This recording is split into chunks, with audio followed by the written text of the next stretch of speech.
તો રાજ્યમાં સાર્વત્રિક વરસાદની શરૂઆત થઈ ગઈ છે। રાજ્યના અલગ અલગ જિલ્લાઓમાં વરસાદી વાતાવરણની સાથે હવે ધોધમાર વરસાદ છે તે પણ પડવા લાગ્યો છે। વિંડીના માધ્યમથી આપણે સમજવાનો પ્રયત્ન કરીશું કે હજી પણ કયા જગ્યાએ વરસાદની આગાહી છે તે કરવામાં આવી છે, હજી કેટલો વરસાદ છે તે થઈ શકે છે। તો હાલ તો અહીંયા જોઈ શકાય છે કે દક્ષિણ ગુજરાતમાં અહીંયા વરસાદની આગાહી છે તે કરવામાં આવી છે।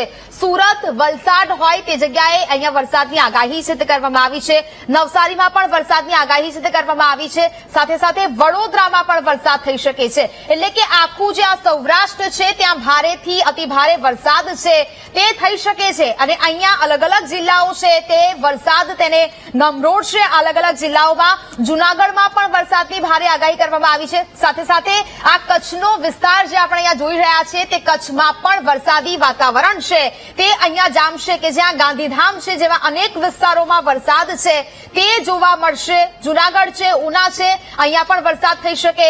ભાવનગરમાં પણ અત્યારે વરસાદી માહોલ યથાવત છે। આગામી અનેક દિવસો સુધી એટલે કે 2 થી 3 દિવસ સુધી આ વાતાવરણ છે તે અહીંયા જોવા મળશે। હવે વાત કરીએ અહીંયા ઉત્તર ગુજરાતની। ઉત્તર ગુજરાતમાં પણ હવે વરસાદી માહોલ છે તે જોવા મળવાનો છે। આજે 19 તારીખની આપણે જે વાત કરી રહ્યા છે, અમદાવાદમાં આજે પણ વરસાદની આગાહી છે તે વ્યક્ત કરવામાં આવી છે। અમદાવાદ છે, ગાંધીનગર છે, ત્યાં પણ આ વરસાદી વાતાવરણ છે તે અહીંયા જોવા મળી રહ્યું છે। સાથે સાથે દક્ષિણ ગુજરાતની જો વાત કરવામાં આવે તો દક્ષિણ ગુજરાતમાં સુરત, વલસાડ અને નવસારીમાં પણ આ વરસાદી વાતાવરણ છે તે અહીંયા જોવા મળી શકે। સાથે વડોદરામાં પણ વરસાદ થઈ શકે। ઉત્તર ગુજરાતમાં મહેસાણા, માણસા અને અમદાવાદમાં વરસાદી વાતાવરણ જોવા મળશે। પાટણમાં પણ અહીંયા વરસાદી માહોલ છે તે યથાવત જોવા મળી શકે છે। હિંમતનગરમાં પણ વરસાદી વાતાવરણ અત્યારે જોવા મળી રહ્યું છે અને હજી પણ આગામી સમયમાં આ વાતાવરણ છે તે જોવા મળી શકે છે। એટલે કે આ પ્રકારના દ્રશ્યો અત્યારે અહીંયા જોવા મળી રહ્યા છે। અહીંયા જોઈએ કઈ કઈ જગ્યાએ હજી પણ આગામી દિવસોમાં આ વાતાવરણ છે તે જોવા મળશે।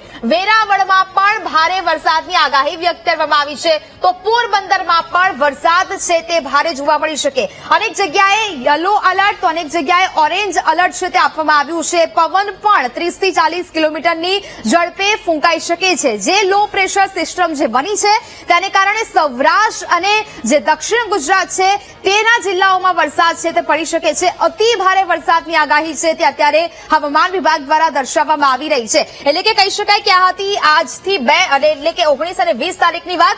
હવે અહીંયા વાત કરવામાં આવે તો ધીમે ધીમે આ વાતાવરણ છે તે સામાન્ય બનતું જોવા મળશે, પરંતુ 23 તારીખ પછી આ વાતાવરણ છે એટલે કે ફરી એક વખત એ સિસ્ટમ છે તે સક્રિય થશે અને ત્યારબાદ અહીંયા જોઈ શકાય છે કે રાજકોટ છે, સુરેન્દ્રનગર છે, આ તમામ જગ્યાએ વરસાદી વાતાવરણ છે તે બનવાનું છે। ભાવનગર છે, અમરેલી છે, ગોંડલ છે, જૂનાગઢ છે, વેરાવળ છે, પોરબંદર છે, દ્વારકા છે, આ તમામ જગ્યાએ આ કચ્છનો આખો જો પટ્ટો લઈ લઈએ તો કચ્છમાં પણ વરસાદી વાતાવરણ છે તે જોવા મળી શકે છે। ખાસ કરીને વાત કરવામાં આવે તો ઉત્તર ગુજરાતના જે 5 જિલ્લાઓ છે ત્યાં અતિ ભારે વરસાદ એટલે કે ઓરેન્જ એલર્ટ છે તે 23 તારીખે આપવામાં આવ્યું છે। એટલે કે 23 તારીખે અહીંયા અતિ ભારે વરસાદ થઈ શકે છે। એટલે કે અહીંયા સાબરકાંઠા હોય કે પછી બનાસકાંઠા હોય, મહેસાણા હોય, માણસા હોય, આ તમામ જગ્યાએ અતિ ભારે વરસાદ છે તે જોવા મળી શકે છે। અમદાવાદમાં પણ ભારે વરસાદની આગાહી છે તે કરવામાં આવી છે। આવતીકાલે પણ આપણે અમદાવાદનું જે વાતાવરણ જોયું કે જ્યાં 2.5 ઇંચથી વધારે વરસાદ અમદાવાદમાં ખાબકી ચૂક્યો છે અને આ પ્રથમ વરસાદ અને હજી પણ આગામી 4 થી 5 દિવસ આ વરસાદી વાતાવરણ છે તે યથાવત જોવા મળી શકે છે। મધ્ય ગુજરાતની જો વાત કરવામાં આવે તો ત્યાં પણ આ પ્રકારનું વાતાવરણ છે તે જોવા મળી શકે। વડોદરામાં પણ આ પ્રકારનું વાતાવરણ છે તે જોવા મળી શકે છે।